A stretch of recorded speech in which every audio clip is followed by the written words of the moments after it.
আসন্ন ত্রয়োদশ জাতীয় সংসদ নির্বাচনকে সামনে রেখে বাংলাদেশ সেনাবাহিনী কর্তৃক ব্যাপক পরিসরে নিরাপত্তা মহড়া শুরু হয়েছে।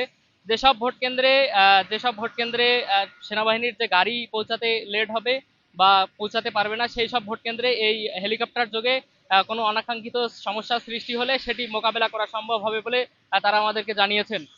এই মহড়ার লক্ষ্য হচ্ছে নির্বাচনকালীন সার্বিক নিরাপত্তা নিশ্চিত করা এবং আইন শৃঙ্খলা পরিস্থিতি নিয়ন্ত্রণে রাখা এবং ভোট কেন্দ্রকে শান্তিপূর্ণ এবং নিরপেক্ষ সম্পূর্ণ করার প্রস্তুতি জোরদার করা।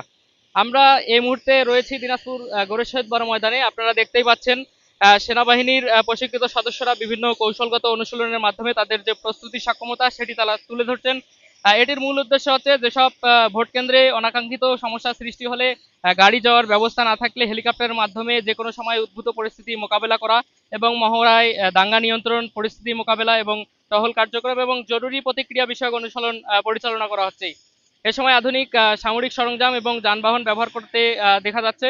এই মহড়ায় প্রধান অতিথি হিসাবে উপস্থিত রয়েছেন বাংলাদেশ সেনাবাহিনীর ৬৩ পদাতিক ডিভিশনের জিওসি এবং রংপুর এরিয়া কমান্ডার মোহাম্মদ কামরুল হাসান।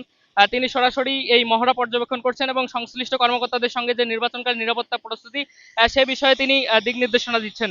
পাশাপাশি সেনা সদস্যদের উদ্দেশ্যে প্রয়োজনীয় দিক নির্দেশনাও তিনি দিচ্ছেন।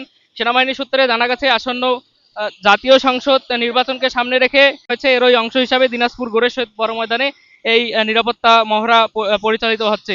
নির্বাচনকে ঘিরে সাধারণ ভোটারদের মধ্যে যেন ভীতি এবং বরং নিরাপত্তা এবং আস্থার পরিবেশ তৈরি হয়, সেই লক্ষ্যে এই মহড়ার আয়োজন করা হয়েছে বলে জানিয়েছেন সেনাবাহিনীর কর্মকর্তারা।